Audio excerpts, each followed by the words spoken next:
who invested $50,000 in like a new refrigerator for a restaurant, and then they were stuck with that because the city didn't come through.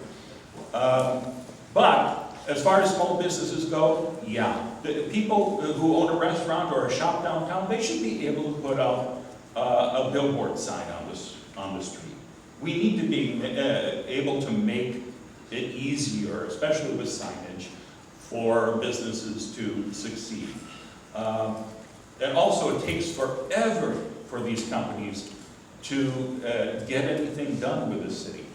Red tape here is just outrageous. Those were some of the things I'd like to see us do.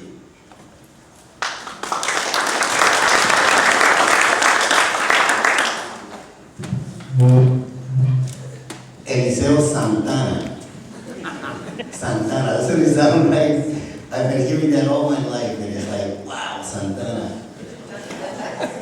We just mentioned some of the big industries, and I can't, Baycare, Data Tech, Pods, Honeywell, all of these businesses employ quite a large amount of people, but you have to look at it in a different way. Not only do they employ a lot of people, but they pay a wage that is livable. Something that an employee can work for 40 hours and be able to pay for an affordable house and be able to take care of their family. These type of industry is what we need here. We need high tech. We need this medical. These are the two primary, medical care and high tech industry. And in order to attract them, we have to have a quality of life issue here. Now, we live in a beautiful place, but we need to address our infrastructure, our sewer system, our waters. We need to also respond at that response time when you dial 911 and have somebody calling, coming over to your house, it be a firefighter, a paramedic, or whatever it is. That amount of time that it takes for them to respond to get there is a measurement of the quality of the city.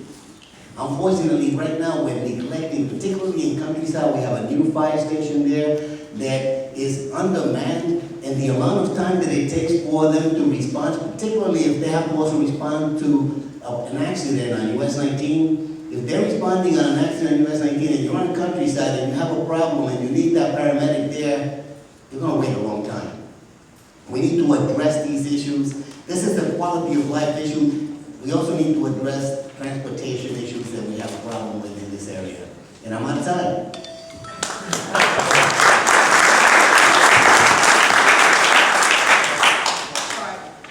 We'll take another question from the audience. Scott, you're up first. What do you like or dislike about the current Imagine Clearwater plans? So, I think the biggest complaint that I have about Imagine Clearwater is that voters voted for one thing, and now we're getting something which is, in some ways, totally different. If I were to vote as a voter for the plan, I would have voted no. But that does not mean that I disagree with Imagine Clearwater, because I do think that it has the potential to attract people and businesses to downtown Clearwater. I disagree with the library project, building what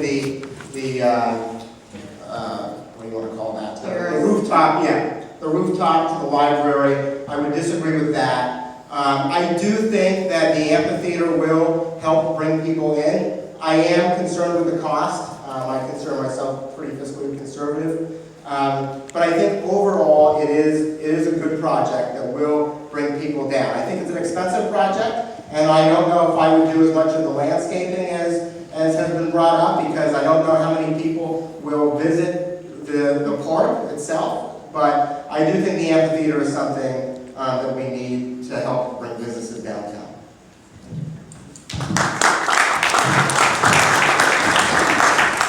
Speaking with some restaurant owners and bartenders, especially the bartenders that operate when a concert is going on downtown, they can bring in an extra $7,000 or $8,000 a night for that.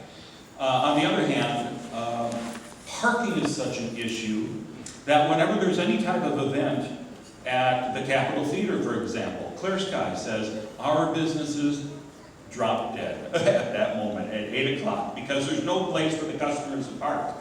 And again, I've seen businessman after businesswoman get up and say, we need parking, and the city doesn't seem to care about that issue at all. But that drives a lot of people away from the downtown. And we're taking away several hundred parking spots that are already there in the park. So we really need to address that to make this a livable, working downtown. And of course, the one reason that people don't want to go downtown that's cited the most is the Church of Scientology. Hey, whoa! It's true. It's true. Now, you don't need to have a 4,000-seat amphitheater to have everybody come down and enjoy Dunedin. Now, we've got to have Scientology step up, because they sent everybody a copy of their Freedom magazine and said, this is what the downtown could have been like if we had let David Miscavige buy a property. And because the aquarium sold the property to the city, he went on a program for 3 years of secretly buying up all the remaining property downtown. And now the paper has said that he had a meeting again with the city a week or so ago and would not say who owns the properties other than, well, I own 2 of them for the church, and the rest I don't know. And he still won't say what those properties are going to be used for.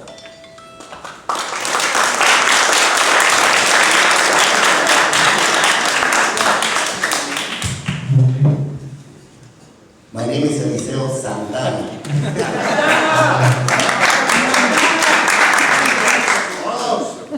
You know, the things that I like about Imagine Clearwater is the promise that it has, and something that I voted for, which is to attract more business and more people into that area that needs that development, that needs that traffic.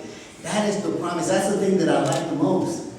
But as you look further into how it's going to work, there's a couple of issues that bother me, such as the independent consultant that was hired by the city that said for the first 5 years, we're gonna lose like $5 million. And that is the city is gonna absorb for 5 years. And that is if we perform at optimum between having 40 to 50 major events at that location.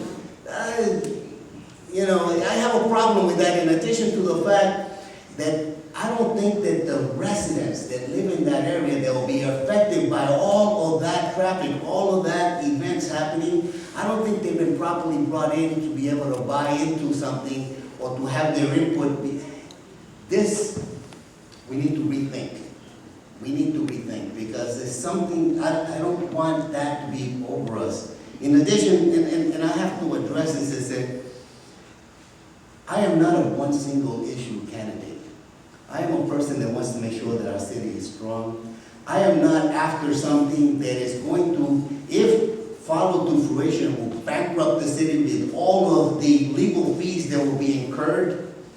It has been incurred in the past. We need to have somebody that is going to address the issues as a family man, as a businessman, with an MBA capable of digesting that information, not a single issue.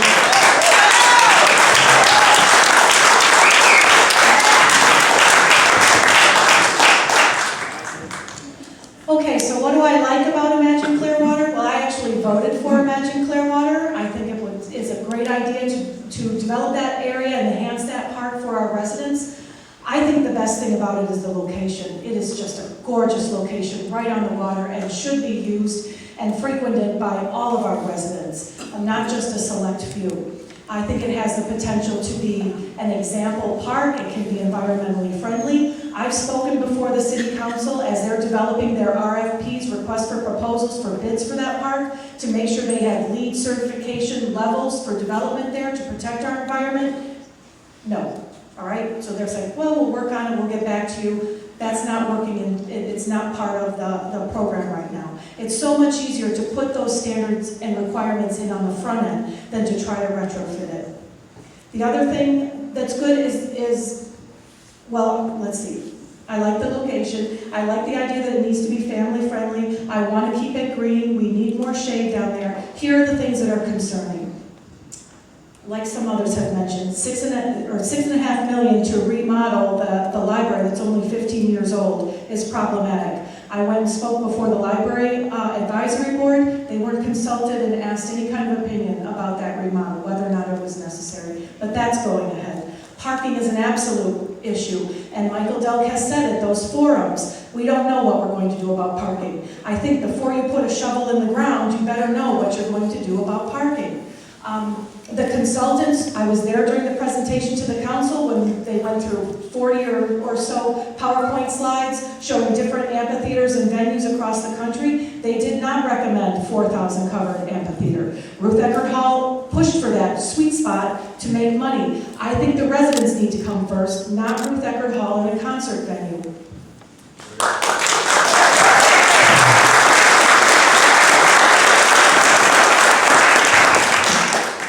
Okay, we're back up to Mr. Bunker. What are the successes and failures of Clearwater's Green Print initiative as of the end of last year? And what expectations will you put into place to measure its successful future progress? All right.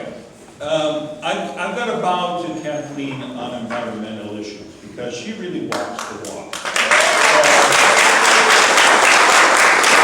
She's got four at home. She does it. Well, I bow to her on practically everything. So anyway, I don't know what the accomplishments are last year. I just know that looking at the plans from when this was created, it seems like they need to be sorely updated.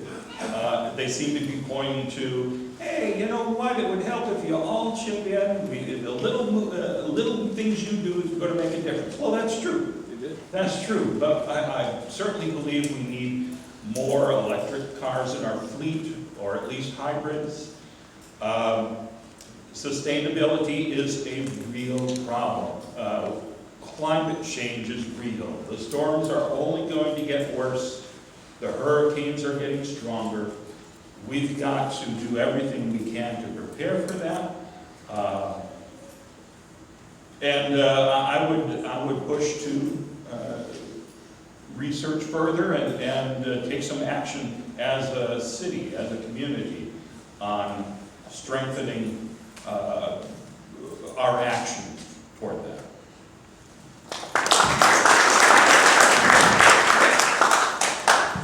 Santana!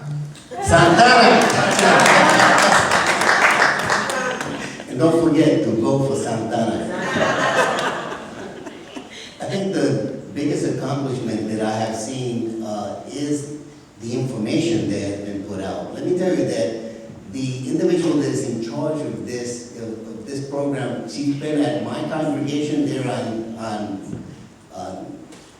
Nursery. Yeah. Thank you, Rosary. Nursery, you know. I don't know why, but I'm having this nervous attack, so bear with me. My congregation in Nursery was able to receive her. She was able to tell us about how to handle, what the difference is between the different papers and the plastics and what can be recycled, and how to approach these things. But one of the things that's the biggest success is getting that communication out. How I'm going to measure the future of that is to empower that, to be able to apply it, to being able to reduce our operational expenses in all of our buildings. The city of Clearwater and the school board are the two largest property owners as far as building occupiers in the city of Clearwater. And something as simple as changing a light bulb to an LED, something like adding a couple of $100 of installation to the building will reduce the amount of electricity, the amount of energy that we need in order to have that environmental controls coming, and that will reduce the amount of money that it takes for us to pay Duke Energy to keep going. That will give us more money to be able to put into the community, into neighborhoods, into having rec centers. They operate longer hours.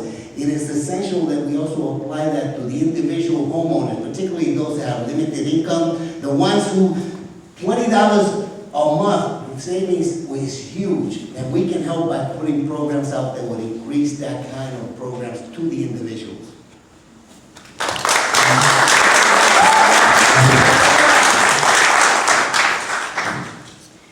Yes, I am a proud environmentalist. I have been it all my life. I'm the one who uses cloth diapers on my children. I drive electric cars and have solar. I'm also so proud, this week I was endorsed by the Sierra Club, so that means a lot to me. The good thing about Greenprint is that we had a start, but it's nearly 10 years old. And Greenprint did not have measurable goals to report out. Greenprint recommended we hire a sustainability coordinator, and it took Clearwater almost 9 years to hire her. And now she's got the weight of the world on her shoulders to try to turn everything around. She doesn't have a council that supports her or pushes those initiatives forward. What we see is people time and time again stand before the council and ask for things to protect our environment, that our health and our economy are dependent on it. I'm one of them. I have asked for them to adopt Ready for Renewable Energy goals, Ready for 100, the way the municipalities all around us are doing, the way the county is on track to do, the way states in our nation have already done. Clearwater doesn't lead. We're supposed to be this jewel of Pinellas County. We're not protecting it. I would set goals. When I'm elected, I want to advocate for Ready for 100 renewable energy goals. I spoke before the city charter. I attended those meetings, talked about the importance of the environment, and I asked that they include in the city charter a statement that would protect our environment. And every single one of them agreed, except one person who happens to be running. But the language was simply this. In the charter, the duties of our council, our charter, is to research and report the environmental impact of all decisions with the goal of reducing our energy consumption, waste generation, our dependence on fossil fuels, and production of greenhouse gases. Everyone wanted it passed, the council voted no. I will do this. This is on my top of my list. Protect our environment.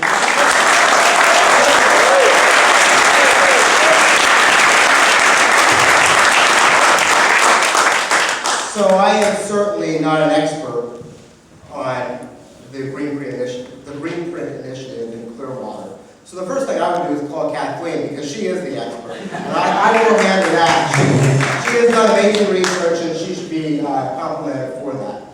But what I do know is that any plan that was initiated 10 years ago needs to be updated. Things change in 10 years. We need to change it.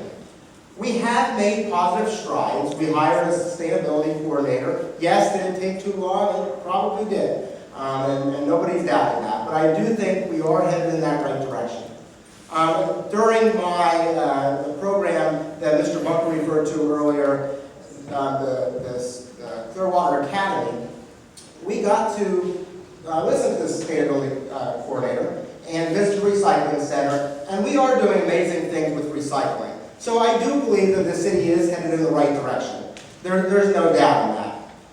I think that we should make incentives for homeowners and business owners to create a solar, if they want to put solar on their house or some kind of recyclable energy, they should be able to get incentivations on that. But I don't think that we should make it mandatory, because I'm not in the business to make it more difficult on businesses to come to Clearwater by putting burdens on them. So common sense control of the environment is important. And I think that, like Mr. Bunker, I believe, said, if we all do our part, we can make Clearwater more green.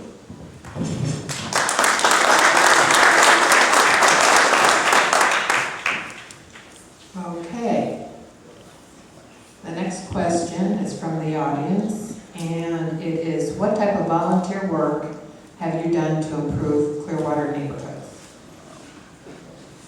Yes, it's me. Oh. Mr. Santana. Santana. What's your name? You know, in my 40 years of being here, I worked with the sheriff's department for 31 of them, 41 years, and it was essential that not only as an employee, but as a citizen, a resident of this county, and all of my professional professional actions work to make sure that we are safe, we're secure, that our environment is that welcomes others, that is friendly, and that is safe. Throughout my time here, I had 4 children born. They were all born in Bayfront Hospital, excuse me.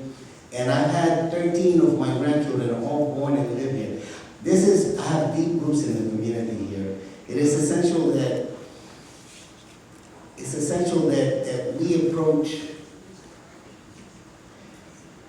you know, there are many things that I can say, but I just have to tell you that we need to make sure that our community is safe and sound and secure, and that it's not a reality show. You know, this is not a reality show. This is real life.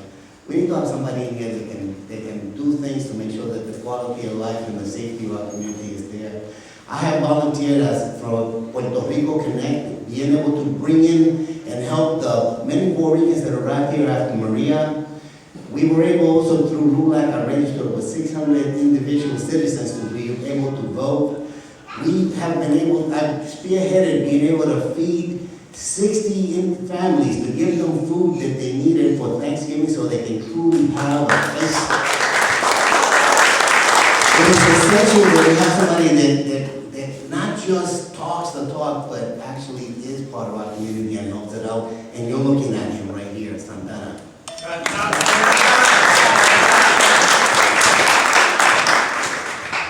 Well, a special thank you to whoever wrote this question. This question is just my heart. So I am a full-time volunteer right now. I'm a retired public high school English teacher from Northern Illinois, and when I moved down here, I had the pleasure to choose Clearwater as my home and choose my work and not set an alarm every morning. And it is just the most wonderful thing to go out and make a change every day and make an impact. So I'm a guardian ad litem, which means I advocate for abused and neglected children in the community. I love that work. I read in the Pinellas County schools. It's not a school in Clearwater, but it's in our county. I read at Ridgecrest Community School every Wednesday. I read this morning with 3 little kids, one-on-one, for a half hour each, K through first grade, getting their reading scores up. That touches my heart. I put sweat equity in building Habitat for Humanity homes, and I love that. I volunteer with the Sierra Club. I sweated it out at Earth Day. I think it was the Pride Parade in June, getting cards signed to send up to Tallahassee to allow more energy availability to residents in Clearwater. I started a little swim team at the Ridgecrest YMCA where kids can't really even afford goggles, and it's a little ragtag team of 6-year-olds through 17-year-olds, and we swim outside, and it's just a joy. What else? Habitat Sierra Guardian Ad Litem in the schools. I would like to volunteer with the NAACP and the different, volunteer community groups that I'm a part of. Trinity United Methodist, or what are they? Trinity Presbyterian Church. And I feed the homeless. And LULAC, feed the homeless in the municipal building every Friday. It's just giving back in whatever, there are multiple ways. And it is joyful, and I would encourage you to do it.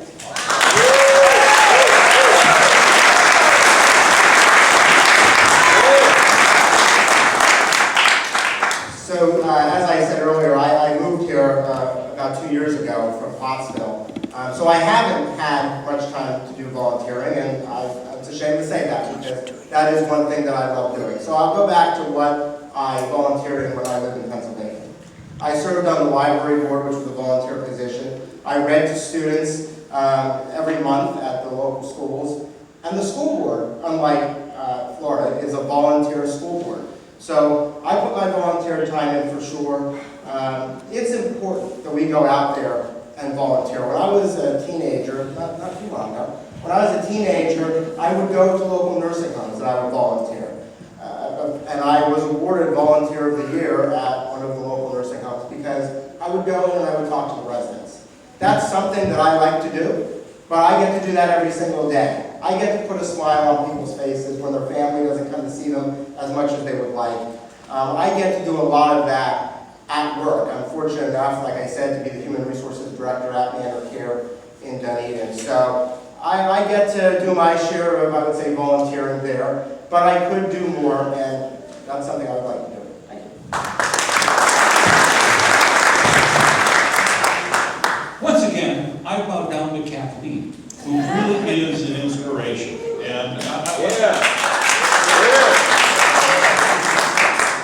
I went through training with her last year, and what it's like to run for an office, because I've never done this before. And clearly, you can tell I've never done this before.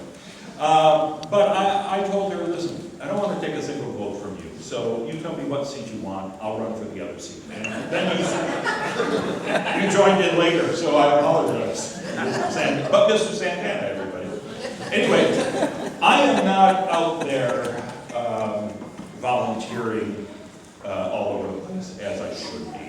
But I know that's what, politicians, and I'm not saying this about you, Kathleen, but I know that's typical for a politician. You think if you're going to run for something, let's get out and meet people in the community, and let's do good deeds and all that kind of stuff. In my life, I've been an advocate many times. As a shop steward at Universal Studios for our union, when I worked in TV news, I would find stories that made a difference to the people in the community and pressed for those. And now I moved to Clearwater because I cared about this city long before I moved here, because of the presence of Scientology and what they did, taking over, trying to take over the city and attacking the then mayor, Gabe Gassars. So I've been advocating for folks who have been abused and defrauded by Scientology, and put a big target on my back, because I know this organization will try everything they can to destroy me. But I'm doing this because I care about Clearwater, and I do want to make a difference.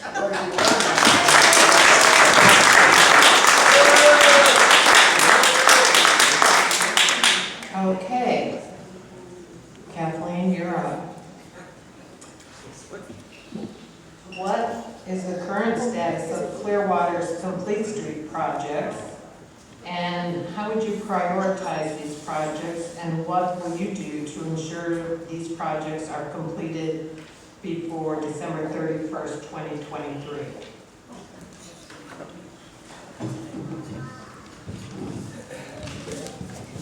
Okay, so as an environmentalist, I'm certainly in favor of complete streets, which means these are streets that are reconfigured or designed so that you can have multimodal means of transportation. You can have people who walk, people in wheelchairs, people who bike, and cars that go slowly, and it is supposed to encourage economic, activity in that area. And so if you think of like St.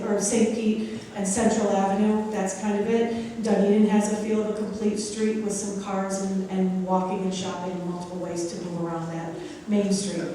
And so I'm certainly in favor of that. How would I ensure that it gets done on time or prioritized? I think as an advocate for neighbors and residents, people who live in those areas certainly need to be at the table to discuss how that's going to be developed and configured. I think as far as organization and saving money and being transparent, we need to coordinate with the different departments of the city to make sure that there is minimal disruption in that area as that complete street is being configured. So if they're going to be moving light posts, or they're going to be moving sidewalks or curbs, it's not done in little pieces and the people aren't suffering for months and months and months while there's constant disruption in that area. I also think we need to be aware of the consequences of complete streets, which means traffic will maybe be rerouted on other streets, and that needs to be considered, and people need to be aware of that. But ultimately, I think what we want to do is encourage people to be out walking and not driving as much, and so transportation to those areas really needs to be a big part of it, and we need to work with the county to increase more public transportation and really reduce our carbon footprint that way.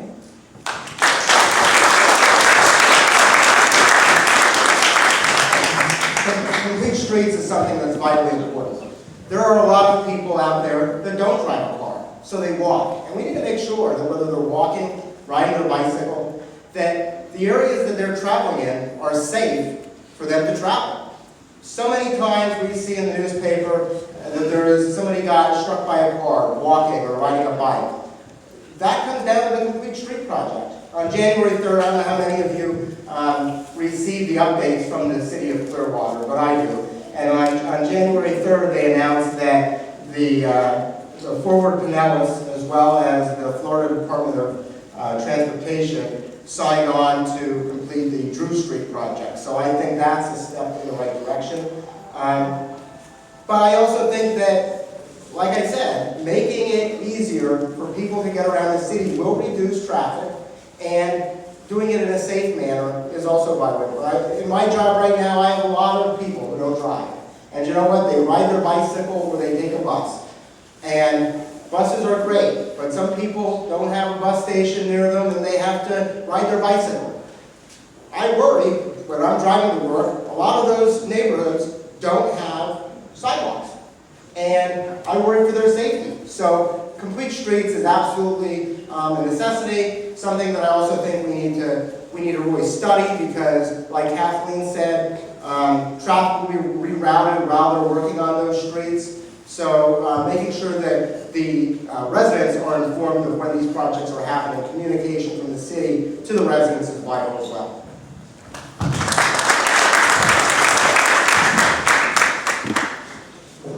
I spoke at a VFW hall last night at a community meeting, and there were so many people upset over the length of finishing the projects at their homes. And they're complaining they only see people out there working maybe once or twice a week. And they do a block at a time, and they were just told it's going to be another year or more to finish the project. That's insane. And a lot of times I hear the city say, well, that's actually a county project, and we don't handle that one. We've got to be able to move faster on all of these types of projects. And I grew up in Oshkosh, Wisconsin. And as a little kid, I knew there was a bus that would come by my neighborhood every 15 minutes. And I used to just love hopping on the bus, getting a transfer, going all the way across town, visiting the museum. It's insane to me that buses here run maybe once an hour if you're lucky, and don't cover all the area that they should. So we've got to invest in public transportation as well. And speaking with the fire chief a month or two ago, we talked about some of the street calming that goes into, like Cleveland Street. You've got all those little waves in the street. Well, that might look pretty, but try getting a fire truck down there. And that delays our response times for the fire department. And that could be a life and death situation. So we have to be smart in how we do make some changes. But changes absolutely need to be done.